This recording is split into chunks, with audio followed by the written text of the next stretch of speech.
tentunya. Ini dari sisi struktur data. Kita tahu bahwa untuk membuat program tentunya perlu data, ya, jelas. Dan data itu mempunyai jenisnya, mempunyai tipe. Ya.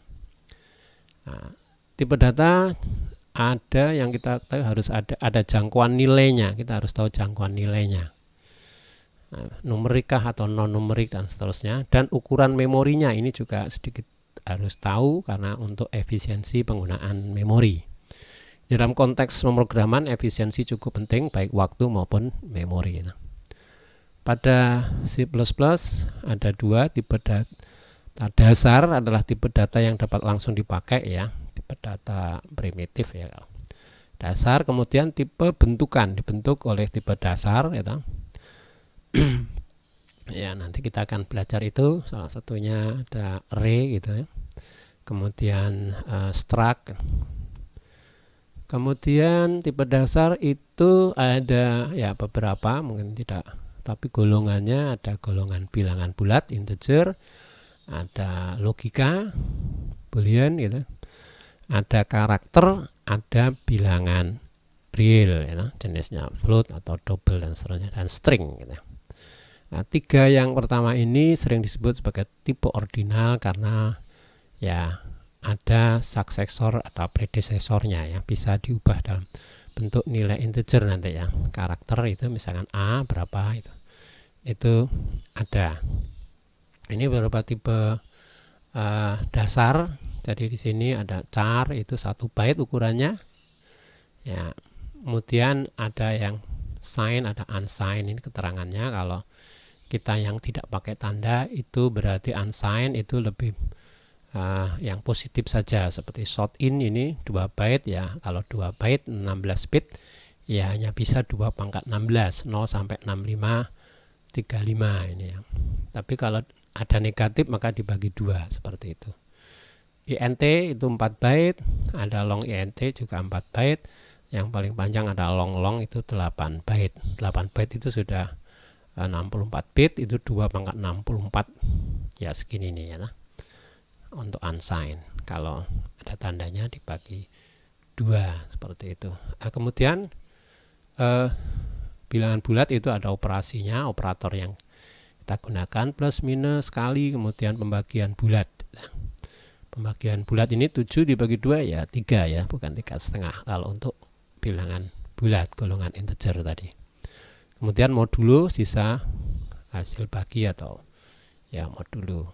Kemudian boolean ini tipe dasar yang nilainya true atau false gitu, ya. Operatornya bisa not pakai tanda seru and dan or, ini seperti itu XOR. Kemudian karakter, ini karakter mungkin sering banyak pakai karakter di sini. Yang perlu diingat ada karakter angka 0 itu nilainya 48 ASCII-nya. Kita bisa mengisi variabel karakter dengan angka 48 berarti nilainya 0. Kalau 49 1 dan seterusnya. Kalau A besar 65, B besar 66 dan seterusnya. A kecil 97, B kecil berarti 98 dan seterusnya, ya. Operasinya ya karakter bisa sama dengan, tidak sama dengan, lebih kecil sama dengan, bisa, ya. Kemudian yang bilangan real itu ya menggunakan gitu, ya, 10 pangkat dan seterusnya. Ini bilangan pecahan. Operatornya plus minus kali bagi pembagian real ini. Kemudian jenisnya ada float, double, long double, ini tergantung ukuran size-nya ini, ya. Dan ketelitian desimalnya ini. Di sini bisa 6 digit, 15 digit, 19 digit. Dengan jangkauannya bisa 10 pangkat berapa di sini ada, ya. Seperti itu secara garis besar. Ukurannya semakin besar, ya tentunya bilangannya bisa semakin besar dan semakin teliti gitu, ya. Kemudian untuk string itu ya deretan karakter, gitu. String itu ya ini merupakan tipe data dasar yang isinya sebetulnya address gitu, ya. Dan string itu bisa dilakukan plus gitu, ya. untuk menyambung dua nilai string dan seterusnya itu. Secara umum seperti itu, tapi nanti ada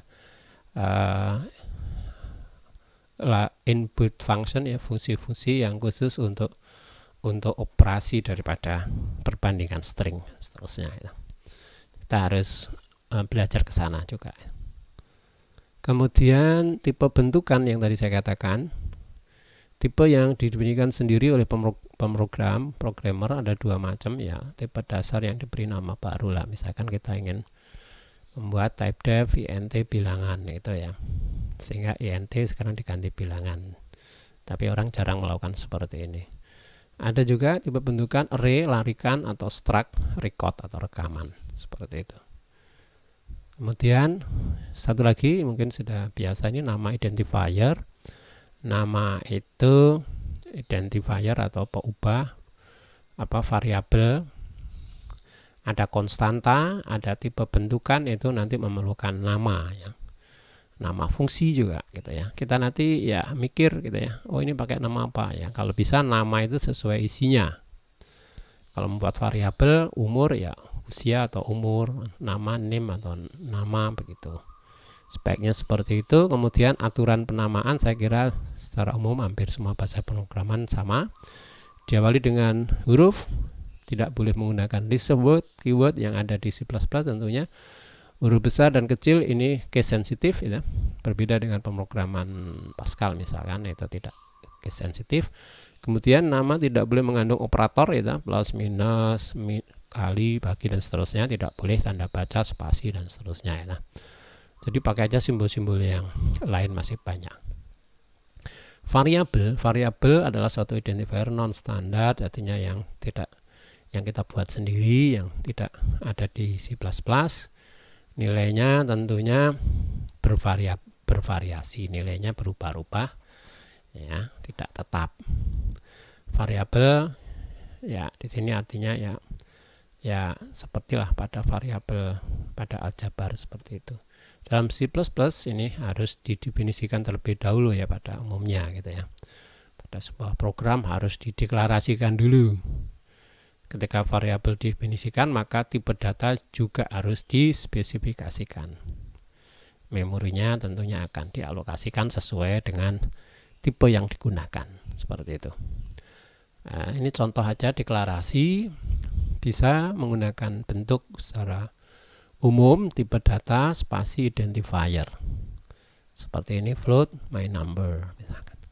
Jika lebih dari satu, misalkan tipe data bisa 1, 2, 3 gitu, ABC seperti ini bisa. Atau jika beberapa yang berbeda seperti ini, integer A, kalau beda lagi float my number, seperti itu.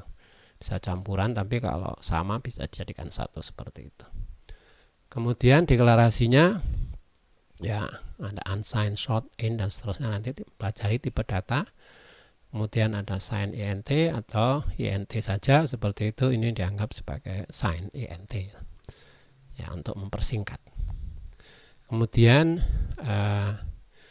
nilai besaran ini, nilai dari tipe data ini, misalkan kita bisa mengisi int a sama dengan 0 atau dengan cara seperti ini ya, memberi nilai awal. Atau kalau kita mau konstanta, ini tidak boleh dirubah, tetap nilainya di dalam semua program, itu dengan hashtag ini seperti ini, define p misalkan sekian, new line itu ya, kita bisa menggunakan seperti itu, atau const seperti ini ya. Kemudian pengisian variabel yang pertama bisa secara langsung gitu ya, A sama dengan 5, A sama dengan B gitu juga boleh, atau dengan menggunakan perintah cin ini ya, c input. Jadi untuk membaca sebuah variabel dari keyboard, maka kita bisa pakai cin, ini variabel inputnya apa, cin A, B, C, kalau ada 3 bisa menggunakan simbol seperti ini. Kemudian ya ekspresi itu ya kumpulan operan-operan ya. Operannya itu bisa berupa bilangan atau konstanta, variabel dan lain-lain, yang bersama dengan operator membentuk sebuah ya bentuk aljabar atau menyatakan suatu nilai. Ada dua jenis ekspresi ya. Ekspresi numerik aritmatik ini yang banyak digunakan, misalkan B kuadrat min 4AC dibagi 2A ini. Bentuk ekspresinya menggunakan operator. Di sini ada apa? ABC ini adalah bilangan ya, variabel penilaian numerik, entah tipenya integer atau float dan seterusnya gitu ya. Nanti ada apa? Di sini perlu dikurung karena misalkan bagi dan kali itu mempunyai peringkat yang sama gitu ya. Prioritas yang sama, maka kalau tidak pakai kurung 2A-nya ini maka nanti dibagi 2 dulu baru kali A, seperti itu. Kemudian ya ekspresi yang kedua, ekspresi boolean ini ya tentunya menghasilkan nilai false atau true ya. Ya seperti ini, upah lebih kecil 1000 ya, ini nilainya false atau true. Jika upah lebih kecil 1000 nanti kita menggunakan seperti itu. IPK lebih besar 30 dan seterusnya. Ini level sama dengan 10. Ini contoh ekspresi boolean yang nilainya, kalau yang tadi mempunyai nilai bisa bilangan numerik, yang ini nilainya true atau false. Kemudian sekarang ya cout, variabel cout sudah kita singgung tadi, sudah kita gunakan. Cout itu bisa menuliskan variabel, sebuah variabel gitu ya, atau ada keterangan ini dalam tanda petik double ini, luas lingkaran sama dengan luas. Ini seperti itu formatnya itu. Titik koma. Ikuti saja ini karena formal language, maka jika ada yang tidak sesuai tentunya ada error di situ, syntax error. Sekarang kita masuk ke struktur program gitu ya. Yang pertama jelas ini yang mungkin jarang disinggung adalah struktur runtunan atau sequence, bahwa sebuah runtunan terdiri dari satu atau lebih instruksi ya. Tiap instruksi dikerjakan dengan urutan penulisan. Jadi urutan instruksi ini menentukan. Jadi sebagai contoh misalkan maksudnya runtunan itu ya bahwa program itu disusun paling atas, bawahnya seperti ini, nanti menentukan urutannya ini tidak bisa seenaknya begitu ya. Contohnya yang di sini misalkan temp sama dengan A sama dengan B sama dengan temp. Ini untuk menukar. Perhatikan urutan penulisannya. Nggak bisa saya balik A sama dengan B dulu, temp sama dengan A, terus B sama dengan temp, atau B sama dengan temp dulu dan seterusnya kayak gitu. Ini nggak bisa seenaknya. Artinya nilainya bisa berubah, bisa berbeda ya, kalau kita balik urutannya. Kalau beberapa ini mungkin masih sama, kalau ini mungkin dibalik nggak apa-apa begitu, tapi tidak semuanya seperti itu. Oke, struktur kontrol yang lain adalah decision atau keputusan gitu ya. Keputusan itu ya secara membutuhkan gitu ya. Jika ada persyaratan kondisi-kondisi tertentu, misalkan kondisinya apakah X lebih besar Y atau M sama dengan N, atau K modul 4 sama dengan 0, apa tidak, false dan seterusnya. Ini kondisinya nilainya true atau false, merupakan ekspresi boolean. Nah, kalau satu kasus, satu kondisi atau satu kemungkinan itu bentuknya kita pakai if saja, if kondisi aksi titik koma gitu. Jadi contoh program di sini misalkan bill itu bilangan integer, masukkan sebuah bilangan cin bill. Jika bill modul 2 sama dengan 0, maka kita tulis bilangan yang dimasukkan bill itu adalah bilangan genap. Sudah, itu aja satu kemungkinan. Nah, kalau ganjil gimana? Nggak ada, harus pakai else. Itu adalah kasus, dua kasus bentuknya if else. If kondisi aksi statement titik koma, ada titik komanya di sini. Else aksi yang kedua maksudnya ini, aksi 1, aksi 2. Contohnya di sini genap, else ganjil, seperti itu. Yang 3 kasus atau lebih bisa menggunakan bentuk ya gabungan if else seperti ini. If kondisi 1 aksi 1 else, if kondisi 2 aksi 2 else, if kondisi 3 aksi 3 else, if kondisi 4 dan seterusnya sampai aksi ke n. Seperti itu untuk kasus yang lebih dari 2 tadi, bisa 3 dan seterusnya.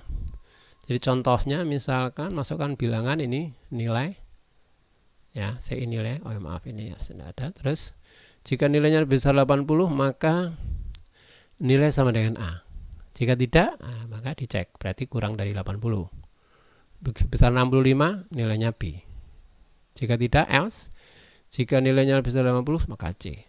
Dan seterusnya di sini. Nah, ini bisa if, else, seperti itu. Jadi ini memang kasusnya kasus banyak kemungkinan begitu ya. Seperti itu. Nah, kemudian untuk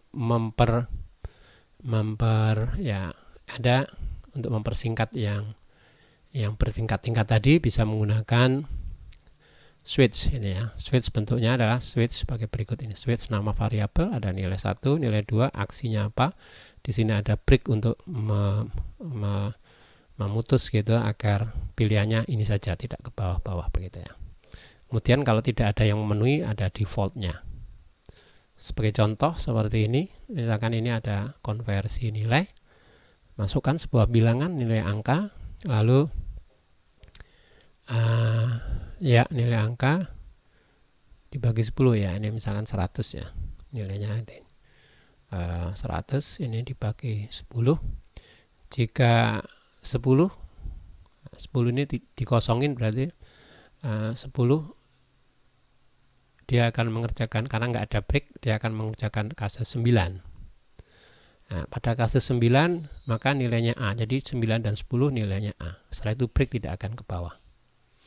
Tapi misalkan dibagi 10 kok nilainya 8, ini pembagian bulat ya, 8 di sini nggak ada perintah apa-apa, dia akan mengerjakan 7 pasti. 7. Nah, sehingga 7 dan 8 ini nilainya B. Ya. 6 dan 5 nilainya C, 4 dan seterusnya ini. Nah, kalau tidak ini semua berarti masukkan nilainya salah begitu ya. Seperti itu. Kemudian setelah switch ya, perulangan yang kondisional ya, yang bisa banyak tadi. Sekarang kita masuk ke statement control atau struktur kontrol perulangan. Ini sering digunakan karena komputer itu dimanfaatkan untuk mengerjakan sesuatu yang diulang-ulang. Nah, maka untuk menangani data yang banyak ini perlu perulangan. Maka secara umum ya, perulangan itu ada inisialisasi nilai, kemudian awal pengulangan, kemudian ada perintah-perintah yang diulang, kemudian akhir pengulangan dan terminasi, selesai gitu ya. Ada 3 macam ya. Kalau kondisional tadi juga ada keputusan tadi, ada 1 cabang if else, switch gitu ya. Nah, di sini ada 3 juga, for, while, do while. Apa itu for? Perulangan for itu bentuknya ini cukup bagus di dalam C atau C++ ini. Ini ya sebetulnya mirip dengan while juga, ada ya, sebaiknya kasih tipe data di situ, ada variabel pencacah di situ, kasih nilai awal. Nilai awalnya berapa dia, perlu nilai awal. Lalu ada kondisi. Kondisinya biasanya berkenaan dengan pencacah ini nilainya sampai berapa begitu. Lalu ada operasi pencacahnya itu mau ditambah, dikurang atau dibagi atau diapa, bebas. Pokoknya dirubah. Untuk merubah dengan operasi-operasi tertentu gitu. Jadi sebagai contoh seperti ini, int i sama dengan 1 nilai awalnya, lalu selama i-nya lebih kecil sama dengan n-nya sudah tertentu mestinya, maka i++, berarti ini diulang sebanyak 1, 2, 3, 4 sampai n untuk menentukan faktorial. Ini bisa bentuknya macam-macam ya. Min bentuknya seperti ini, mulai dari n selama i lebih besar 1, i berkurang, ini bisa bertambah, bisa berkurang, atau operasinya bisa bebas, tidak harus integer, bisa float dan seterusnya ya. Seperti itu perulangannya. Contoh nanti sudah tadi ya. While sekarang, while perintah perulangan yang kedua. Bentuk struktur while seperti ini, while kondisi, ada kondisinya dalam kurung ya, bahu aksi perintahnya ini. Kalau banyak pakai kurung kurawal seperti ini.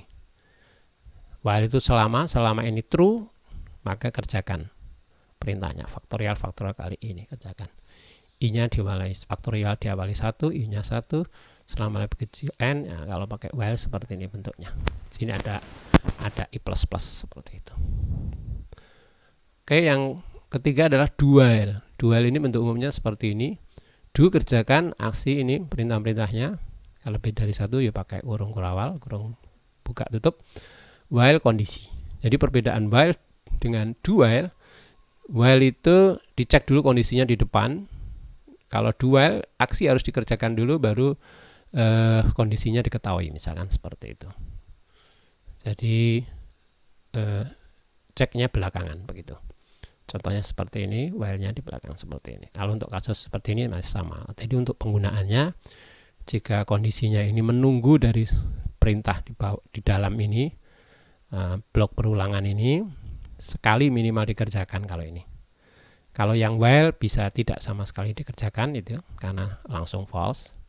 Kalau di sini pasti sekali dikerjakan, nanti kalau ini false selesai. Kalau true, diulangi lagi, seperti itu.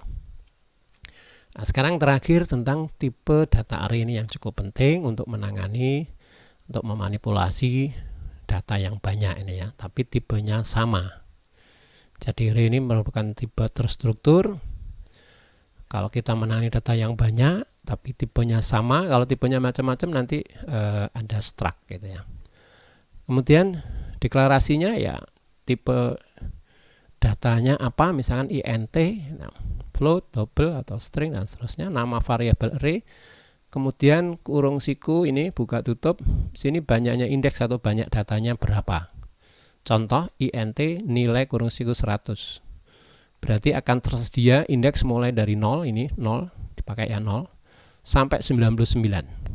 Ya, jadi ada 100 lokasi, 100 elemen daripada array ini. Untuk menyimpan data 100 ini sangat efisien menggunakan nilai daripada menggunakan 100 variabel gitu ya. Ini dan prosesnya nanti untuk proses searching, sorting itu cukup mudah menggunakan array. Contoh program array di sini. Ya. Masukkan banyak data ini, tulisan aja, kemudian cin n, lalu kita bisa mendeklarasikan array setelah tahu banyaknya data. Ini lebih bagus seperti itu. Sehingga pesannya karena kalau 100 ya fix 100, nggak bisa tambah lagi gitu ya. Nah, walaupun di sini tidak bisa tambah lagi, tapi kalau butuhnya 100 tadi ternyata butuhnya 1000, ya nggak bisa ya. Tapi kalau di sini 1000 mintanya n 1000, nanti pesannya 1000, kalau n-nya 10 ya 10, n-nya 2 ya 2. Ini sesuai, minimal lebih baik deklarasinya setelah n-nya, setelah banyak data diketahui. Setelah itu di sini ada perulangan. Kita masukkan datanya satu-satu pakai cin ini, nilai i, sum sama dengan sum plus nilai i, ini menjumlahkan. Atau mudahnya ditulis sum plus sama dengan nilai i juga bisa. Ini banyak operasi-operasi, operator-operator dalam C secara umum yang merupakan gabungan itu ya, plus sama dengan misalkan. Kemudian rata itu rumusnya adalah sum dibagi n, tapi harus di-floatkan dulu karena ini integer ya. Integer nanti kalau dibagi integer hasilnya pembagian bulat, berarti tidak bisa pecah, nanti salah ya ratanya, maka harus pakai float, sumnya di float baru dibagi n. Kemudian di sini ada salah satu contoh algoritma menentukan maksimum dari n data itu. Maksimum di set nilai pertama ya, array pertama 0, min juga 0. Jadi jika dari 1 sampai n, ini 0-nya sudah tidak dipakai sampai n ya, bukan sampai dengan n, sampai dengan n-1 ya. Jika nilai i lebih besar max, melebihi max, maka max-nya di set baru yang lebih besar tadi ya. Untuk min, jika nilainya lebih kecil min, maka min-nya dirubah. Kalau ada yang mengecili dirubah, kalau ada besari max-nya dirubah. Ini bisa pakai else, bisa tidak ya. Nah, seperti itu saja. Kemudian ditulis max-nya berapa, max, min-nya berapa, ratanya berapa. Itu contoh saja program menggunakan array. Saya kira itu. Terima kasih. Mudah-mudahan bermanfaat. Assalamualaikum warahmatullahi wabarakatuh.